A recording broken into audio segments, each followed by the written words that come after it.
तो हेलो दोस्तों, कैसे हैं आप सभी। उम्मीद करते हैं कि सभी अच्छे ही होंगे। तो दोस्तों यहाँ पर आप लोग देख सकते हैं इंटरनल एग्जामिनेशन 2023 यानी कि क्लास 11th इंटर का जो भी विद्यार्थी राजनीतिक शास्त्र यानी कि पॉलिटिकल साइंस लिए हुए हैं उनके लिए काफ़ी ज़्यादा शानदार होने वाला है वीडियो, क्योंकि ये जो है वो 100% जो है वायरल पेपर है और आपके एग्जाम में ये क्वेश्चन 100% रहेगा। पीटीओ का क्वेश्चन है। तो दोस्तों चलिए हम लोग जल्दी से चलते हैं क्वेश्चन का जो आज हम लोग करेंगे सब्जेक्टिव।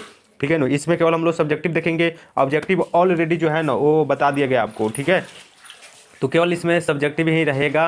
तो चलिए हम लोग जल्दी से चलते हैं और समझते हैं क्वेश्चन को। तो देखिए पहला नंबर क्वेश्चन तो हमने ये सब ऑब्जेक्टिव तो कर ही लिया है। चलिए हम लोग जल्दी से सब्जेक्टिव कर लेते हैं। ठीक है, तो दोस्तों यहाँ पर आप लोग देखिए सभी प्रकार के यहाँ पर ऑब्जेक्टिव क्वेश्चन जितना भी पूछा है ना आपके एग्जाम में वो सभी दे दिया गया है। तो देखिए यहाँ पर आ चुके हम लोग खंड ब यानी कि वस्तुनिष्ठ प्रश्न राजनीतिक शास्त्र यानी कि पॉलिटिकल साइंस। तो चलिए यहाँ पर लोग उतरिए। पहला नंबर क्वेश्चन यहाँ पर दिया गया, जल्दी से स्क्रीनशॉट लीजिए।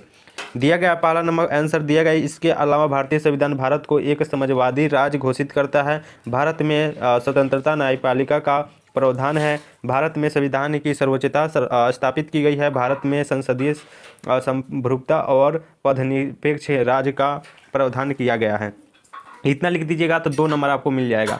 ठीक है, तो देखिए 2 नंबर क्वेश्चन का आंसर यहाँ पर दे दिया कि लोगों को न्याय समता और स्वतंत्रता का आश्वासन मिलेगा।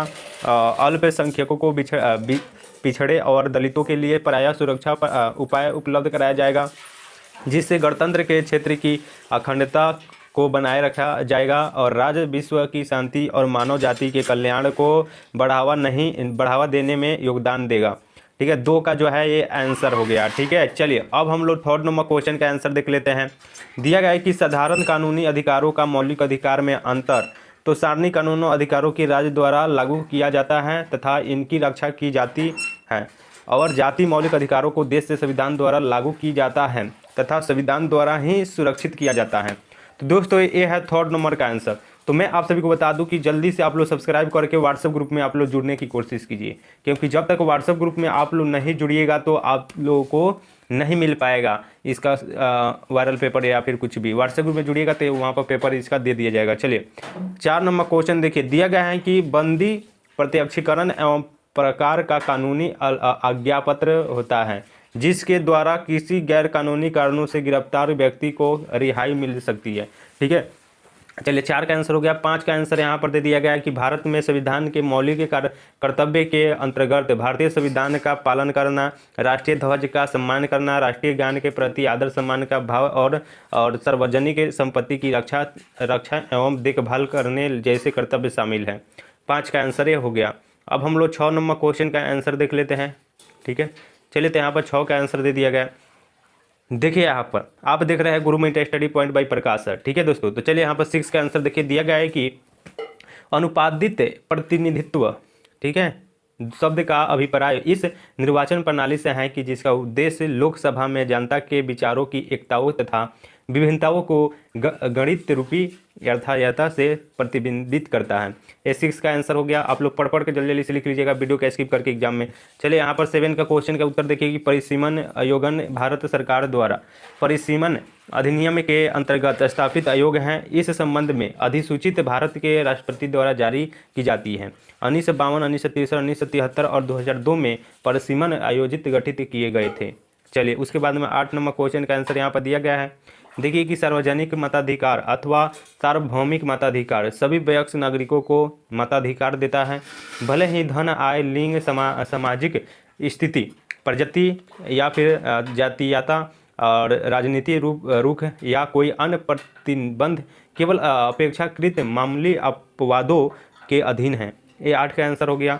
चलिए 10 का आंसर यहाँ पर दे दिया गया है राजनीतिक कार्यक्रम। आप लोग स्क्रीनशॉट लेते चलिए सभी दोस्तों, आप लोग स्क्रीनशॉट इसका लेते चलिएगा, क्योंकि स्क्रीनशॉट लीजिएगा तभी आपको समझ में आएगा। तो चलिए देखिए यहाँ पर 10 का आंसर दिया गया है राजनीतिक कार्यकालिपा का, उसका यहाँ पर दे दिया गया आंसर। यहाँ पर आप लोग देख सकते हैं सभी का आंसर यहाँ पर दे दिया गया। उसी प्रकार से 11 का आंसर यहाँ पर दे दिया गया कि लोकतंत्र एवं प्रकार का एक शासन व्यवस्था है जिसमें सभी व्यक्ति को समान अधिकार होता है।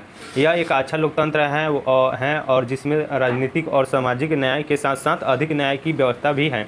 देश में यह शासन प्रणाली लोगों को सामाजिक, राजनीतिक तथा धार्मिक स्वतंत्रता प्रदान करती है। ये 11 का आंसर हो गया। 12 नंबर का आंसर यहाँ पर देखिएगा 91 संविधान संशोधन 2003। इसके तहत दल बदल व्यवस्था में संशोधन केवल संपूर्ण दल के विलय को मान्यता केंद्र तथा राज्य के मंत्रिपरिषद के सदस्य संख्या क्रमशः लोकसभा के संविधान सभा की सदस्यता संख्या का 15% होगा। ये 12 का आंसर है यहाँ पर दिया गया है। 13 का आंसर यहाँ पर देखिए दिया गया है कि परस्य काल भारत की लोकसभा के बैठक सत्र का पहला घंटा है जो संसद सदस्यों तथा प्रशासनिक गतिविधियों के किसी भी पहलू के बारे में पूछे जाने वाले प्रश्नों के लिए सम्मति होता है। जो संबद्ध मंत्री उठाए गए प्रश्नों के प्रकार के आधार पर संसद के मौलिक या लिखित रूप से जवाब देने के लिए बाध्य हैं। ठीक है, 13 का आंसर यहाँ पर दे दिया गया है। चलिए 14 का आंसर देख लेते हैं। इसका उत्तर सभी का उत्तर क्वेश्चन आप लोग अपना मिलाकर आप लोग इस पर लिख लीजिए, क्योंकि ये बिल्कुल 100% ओरिजिनल है। ऑब्जेक्टिव क्वेश्चन नहीं देखे आप लोग तो जाकर देख लीजिए ऑब्जेक्टिव क्वेश्चन, क्योंकि ऑब्जेक्टिव क्वेश्चन पूरा का जवाब दे दिया गया है 60 को। 60 में से आपको 50 का उत्तर देना होगा ऑब्जेक्टिव का, जो ऑलरेडी बता दिया गया है। ठीक है, इस वीडियो से पहले उसको बना दिया गया था, इसीलिए आप लोग जाकर उसको देख लीजिएगा। 14 का आंसर यहाँ पर पढ़ लीजिएगा। उसके बाद में यहाँ पर 14 के बाद में यहाँ पर देखिए 15 का यहाँ पर मिल जाएगा। 15 का दिया गया कि जो किसी दल से निर्वाचित होकर आया है वो दल के निर्देशक की अवहेलना कर दिया हो तो उसकी सदस्यता रद्द या फिर अयोग्य कर दी जाएगी। यदि निर्दलीय निर्वाचन सदस्यता की दल की जो सदस्यता प्राप्त कर ले तो उसकी जो सदस्यता है वो रद्द या फिर अयोग्य हो जाएगी। ठीक है, ये है जो 15 का आंसर है।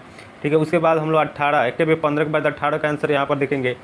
ठीक है, इसमें छूट होगा। ठीक है ना, 1 से 18 तक में आपको 10 ही प्रश्न को बनाना होगा। ठीक है ना, तो आप लोग इस तरह से करके बना लीजिएगा बोलो। ठीक है ना, तो देखिए यहाँ पर उसी प्रकार से यहाँ पर दे दिया गया है प्रश्नों का जवाब 18 का, उसके बाद में 26 का। ठीक है, तो देखिए 1 से लेकर 18 तक बनाना है। उसके बाद में यहाँ पर दीर्घ उत्तरीय में प्रश्न दे दिया गया है 26 में। तो ये दीर्घ उत्तरीय वाला है, तो इसको आप लोग अपने मन से पूरा पढ़कर स्क्रीनशॉट ले लीजिए और एग्जाम में जाकर बिल्कुल पूरा का पूरा लिख दीजिएगा। चलिए 27 नंबर क्वेश्चन उसी प्रकार से दीर्घ उत्तरीय है, 28 भी दीर्घ उत्तरीय है, 29 भी दीर्घ उत्तरीय है। ठीक है, इतना अगर लिख लेते हैं तो आपका जो एग्जाम में नंबर है ऑब्जेक्टिव 100 में सही कोई नहीं रुकेगा। ठीक है ना, 100 में 100 99 तक आ सकते हैं आपको। ठीक है, तो दोस्तों चलिए हम लोग तो पूरा कहानी ख़त्म कर लिया ऑब्जेक्टिव से लेकर सब्जेक्टिव तक। तो दोस्तों ये 100% ओरिजिनल पेपर है, तो जल्दी से मेरे व्हाट्सएप ग्रुप में ज्वाइन कर लीजिए, ताकि वहाँ पर जो भी जितना आपके एग्जाम है 11th 12th 10th जितने भी आपके दोस्त भाई बहन हैं तो वहाँ पर ऐड करवा दीजिए, ताकि वहाँ पर से वो उनका हेल्प किया जाए। ठीक है, तो चलिए मिलता है नेक्स्ट वीडियो में। अपना ख्याल रखिए, व्हाट्सएप ग्रुप में आवाज़ से जुड़ जाइएगा। Thank you.